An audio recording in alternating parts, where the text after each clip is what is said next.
અને ઘણી જગ્યાએ મિત્રો અમારો તો દેશ વિદેશમાં કાર્યક્રમ થતા હોય અને ક્યારેક ક્યારેક તો માણસો અમને એવા પ્રશ્ન કરે નાનો જવાબ દેવો એ અમારા માટે બહુ કઠણ વાત થઈ જાય. પણ એક સાહિત્ય છે ને ભાઈ કે જ્યાં એ ભારત દેશની અંદર જે આવું બધું જ્ઞાન મળતું હોય અને ક્યારેક મિત્રો એના કાંઈક ને કાંઈક અમે સંતોષકારક રીતે જવાબ દઈ શકતા હોય પણ અમારા મહેશભાઈ હતા ને એમના માટે ખરેખર હું આહિર નો દીકરો છું, એ મારો આહિર છે અને આજે મારા આહિર બંધુ આજ બે અમે હામી ભેગા થયા હોય અને પહેલી મુલાકાત હોય બાપ કે આહિર કોણ અવની ઉપર હમીર નો થયા.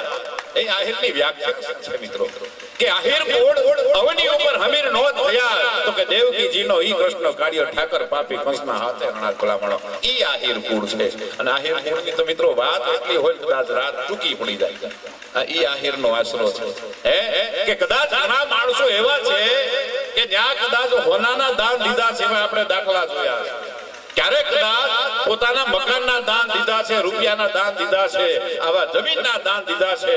પણ અત્યાર સુધીમાં જગતની ઇતિહાસની અંદર જો આપણે નજર નાખીને જોઈએ ને કે દીકરાની જગ્યાએ પોતાના દીકરાના દાન દીધા હોય એવા કોઈ પ્રસંગ હોય ને તો મિત્રો આહિરના પ્રસંગ છે. દેવાય બોદરના આંગણે જેથી એમ કહેવાતું હોય કે નવગણમાં જેથી રખવાડા કરવા માટે સોનલદેવ પરમાર જેને એમ કહેવાય ને એ કે દેવાયત બોદરની ડેલીએ પોતાની એ વાલભાઈ રડારણ દાસીને મોકલાવી દીધી. સોલંકીએ જેથી એમ કહેવાય કે ઈ રાજ પડતો થયો અને એને વિશ્વાસ હતો કે આલીદર બોલીદર ગામ જાજે મારો જીવનો માનેલ ભાઈ છે, એ આ 100% એ પારકી ઠાકરનું રક્ષા કરશે, મારા નવગણને જીવાડી દેશે. અને એમ કહેવાતું હોય ને કે માત્ર સંદેશાથી જેનો સંબંધ હોય, નજરો નજરે જેને કોઈની જોયા નથી ભલામણ અને એટલે તો મારો કવિ વાત કરે કે જૂઠું કોઈની બોલે નહીં, નિરખે નહીં પરનાર, ઈ આ રાજાનું પણ રક્ષણ કરે. ઈ તો આહિર છે ભલામણ અને આવા આહિરોની મિત્રો આપણે વાત કરી. જાહેર ચિઠ્ઠી મોકલે વાંચજે માળા નવગણ વીર સિદ્ધમાં રોકી મને સુમરે હવે હાલવા નો હમીર અને આવા આહિરને જેથી એમ કહેવાતું હોય એ દેવાયત બોદરના આંગણે ઈ વાલભાઈ રડારણ અને ભીમડો રખેહળ બે જણા થઈ અને બરોબર એમ કહેવાય છે કે જૂનાગઢની જ્યોતને દેવાયત બોદરના ડેલીએ ટકોરા થયા. ઈ કે આ સોનલદેવ પરમારે આ પારકી થાપણને તમારા ઘરે મોકલાવી છે. એક પડવારની અંદર એમ કહેવાય દેવાયત બોદર ત્યાં અડાબીડ આહિર સમજી ગયો કે મારે શું કરવું છે. અને ત્યારે ઈ આહિરાણીના થોડાની અંદર એમ કહેવાય છે એક બાજુ ઉગો ધાવે છે પોતાનો દીકરો, એક બાજુ જાહલ ધાવે છે. અને ત્યારે ઈ આહિર એમ કીધું કે આહિર રાણી આજ આપણા આંગણે પારકી થાપણ આવી છે. એમ ઈ કે હવે એમ કહેવાય જેમ વાડ વધે વેલો વધે એમ દીકરી તો વધે. આ જાહલનું ધાવણ છોડાવી દો અને પારકી થાપણ છે 6 મહિનાનો નવગણ એમ ફીણ જેવો દૂધના ફીણ જેવો દીકરો. અને એમ કહેવાતું કે એક બાજુ ઉગો ધાવે છે, એક બાજુ ઈ નવગણ ધાવે છે, ધીમે ધીમે મોટા થાય છે. ઈ ઉગો અને નવગણ બે પોતાના આંગણામાં રમે છે. 5 વર્ષના વાણા વયા ગયા અને ત્યારે સોલંકીઓને ખબર પડી કે અમારો જૂનાગઢનો અમારો દુશ્મન નવગણ તો દેવાયત બોદરની ડેલીએ આલીદર બોલીદર ગામની અંદર મોટો થાય છે. અને તપાસ કરી કે ખરેખર મોટો થાય છે કે હા, ગામના ઘણા માણસો એવા ગામમાં આવીને તપાસ કરી કે શું દેવાયત બોદરના આંગણે અમારો દુશ્મન મોટો થાય છે. એટલે બધાએ ના પડે પણ એમાં 1-2 જણાએ કીધું કે હા મોટો થાય છે, વાત સાચી છે. અને બરોબર ગામના પાદરે એ ડાયરાની જમાવટ થઈ, સમાજના મુખી હોય બધાને ભેગા કર્યા. એ કે બોલી દો સાચું નકર આય તમારા 3 ટુકડા કરી નાખશો. ને ત્યારે એમ કહેવાતું હોય કે દેવાયત બોદરને બોલાવવામાં આવ્યો ને સોલંકીએ એની વાત કરી કે શું અમારો દુશ્મન તારા આંગણે મોટો થાય. અને ઈ આહિરનો અવતાર સંભળામણ અને એ સમયમાં એમ કીધું તારા આંગણે અમારો દુશ્મન મોટો થાય. એ સમયમાં હા પડી દીધી કે હા ભાઈ તમારો દુશ્મન છે મારા આંગણે રમે છે. આજ તો મને એમ કહ્યું કે રાજની અંદર હું એને આપવા આવત એ ઉંમર લાયક થાય, પણ આજ તમે મારા આંગણે આવ્યા છો, ભલામણો લઈ જાઓ એ તમારા દુશ્મનને આપવા તૈયાર છો. એમ એ કે ના આમાં કઈ કાવતરું લાગે છે, તમે આઈ રહ્યો એ તમારા નવગણને આય લઈ આવો, તમારે અહીંથી જવાનું નથી, તમારે અમારી નજર કેદમાં રહેવાનું છે. અને ત્યારે એ દેવાયત આહિરે એમ કહેવાય છે કે પોતાની આઈ રાણી માટે એક સંદેશો મોકલાવ્યો કે આઈ રાણી આજ હવે આ જૂનાગઢના ઈ નવગણ એને જોતનું એમ કહેવાય કે સોલંકીઓનું તેડું આવ્યું હોય એને આજ મોતના મુખમાં ધકેલી દેવાનો હોય, એને સજાવી ધજાવી તૈયાર કરીને બરોબર મોકલાવી દેજે ભાઈ. આટલો સંદેશો મોકલાયો ત્યાં પળ વારની અંદર આઈ રાણી સમજી ગઈ કે અમારે હવે શું છે બાપ, આ કસોટીનો સમય આવી ગયો છે. અને ત્યારે બરોબર સજાવી ધજાવી તૈયાર કર્યો. એ નવગણને બાજુમાં મૂક્યો, પણ ઉગાને તૈયાર કર્યો છે. ઉગાને તૈયાર કર્યો છે ત્યારે નવગણ વાહેથી તૈયાર થાય, માં મારે પણ જાવું છે. ના ના ના બેટા, તું ન જઈ શકે. એ તો ઉગાનું તેડું આવ્યું છે, એને જવું પડે. અને બરોબર એમ કે વાત કે ઉગાને આવતા જોઈ એ તૈયાર કર્યો છે. અને તેથી એમ કે વાત કે સમાજની અંદર જેથી ચોરે બધા માણસો બેઠા હતા, એક બાજુ સોલંકીની ફોજ મુકાઈ ગઈ છે, એક બાજુ આલીદર બોલીદરના બધાય અરાબીર ત્યાં આહીરો બેઠા છે, આખા ગામના સમાજના બધા વ્યક્તિ બેઠી છે. અને ત્યારે મરક મરક મરક મરક એમ કહેવાય કે દેવાયાત બોદર હરખાય છે. બા વાહ સમજણ આઈ રાણી, વાહ સમજણ બાપ, તે તો મારો જન્મ ઉજાડ કરી દીધો બાપ, આહિર કુળને ઉજળું કરી દીધો. અને એમ કે વાત હોય કે ઈ દેવાયાત બોદરે બરોબર યુગાને હાથમાં લઈ સોલંકીને હોપી દીધો કે લ્યો તમારો દુશ્મન, હવે તમારે જેમ એને કરવું હોય એમ કરી નાખો બાપ. અને ન્યા તો એમ કહેવાય છે કે પળ વારની અંદર ઈ દેવાયાત બોદરના દીકરા ઉગાના જેથી આ મૃત્યુ થઈ ગયું ને ભાઈ, અને બરોબર મૃત્યુ કરી નાખ્યું સોલંકીઓએ. અને ત્યારે કોકે કીધું ભાઈ તમારી ભૂલ થઈ છે. કે શું થયું? કે આ તમારો દુશ્મન નવગણ નથી, પણ આ તો દેવાયાત બોદરનો દીકરો ઉગો છે.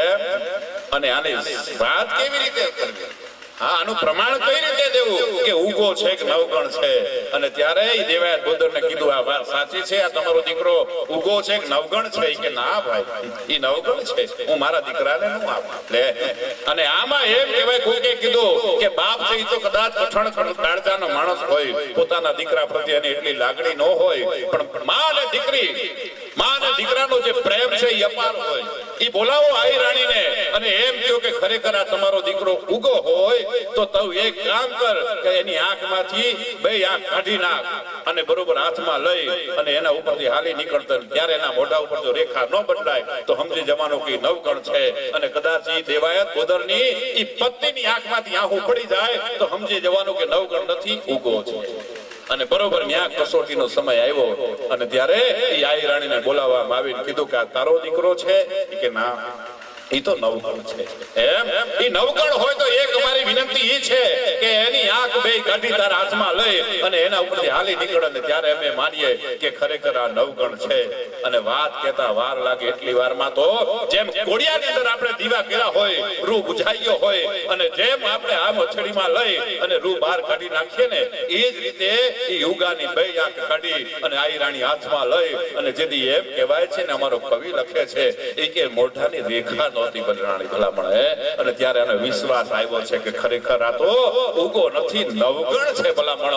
પોતાના દીકરાને દાનમાં દઈ દીધા હોય અને એના 20, 22 વર્ષના વાણા આવ્યા અને 22 વર્ષના વાણા વયા ગયા. અને ત્યારે એને દેવાયાત બોદરને એમ થયો કે હવે જે મારો સાચો ધર્મ છે, મારો આહિર કુળ છે, આહિરનો આશરો છે, એ મારે હવે એમ કહેવાય કે પ્રમાણ દેવું છે.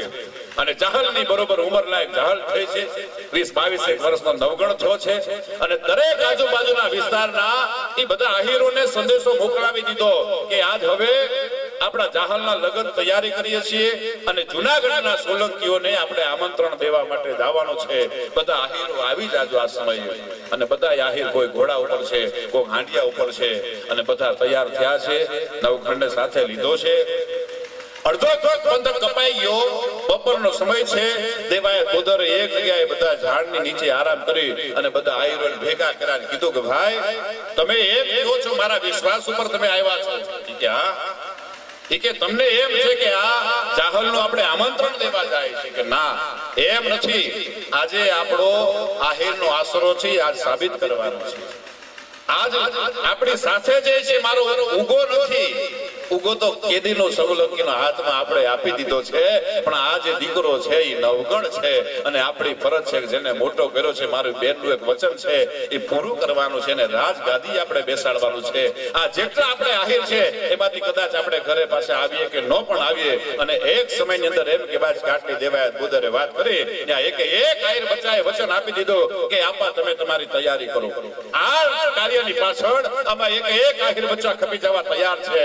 અને ત્યારે એમ કહેવાય કે નવગણને તૈયાર કર્યો કે બેટા તું જૂનાગઢના ઈ બરોબર ન્યા ડેલીએ જઈ નકારે ઘાવ કરજે ન્યા એમ કહેવાય કે સોલંકી ઉપર આપણે યુદ્ધ ખેલાવવાનું છે અને તારે રાજગાદી ઉપર બેસવાનું છે અને ત્યારે બરોબર એમ કહેવાય છે કે આ બાજુ એક બાજુ આહિર છે એક બાજુ સોલંકીઓ છે જૂનાગઢની બરોબર ડેલી છે અને જૂનાગઢની ડેલી ઉપર એમ કહેવાય ઉપરકોટની માલિકા જેથી એમ કહેવાય છે યુદ્ધ ખેલાણા બકાચટી બોલાવી અને છેલ્લે સોલંકીઓનું સૈન્ય પાછું પડ્યું અને બરોબર નવગણને જેથી ગાદી ઉપર બેહાડ્યો અને તેથી એમ કહેવાય કે ઈ દેવાયત ગોદરે નવગણને આમંત્રણ આપ્યું ભાઈ હવે ઈ સાચું આમંત્રણ હવે હું આપું છું તારી બેનનું કાપડું પૂરવા માટે આવી જાજે બાપ અને ત્યારે એમ કહેવાય છે કે આખા જૂનાગઢના એ બધા લોકો બોલતા હતા કે વાહ આહિર હે અને એટલે કહે અમારો કવિ સુંદર મજાની વાત કરે કે ભલે અમે રહેતા ઝૂંપડામાં પહેરીએ છીછરિયા ચીર અત્યારે તો જો કે જોઈ ઝૂંપડામાં આહિર નથી રહેતા આ પહેરાની વાત છે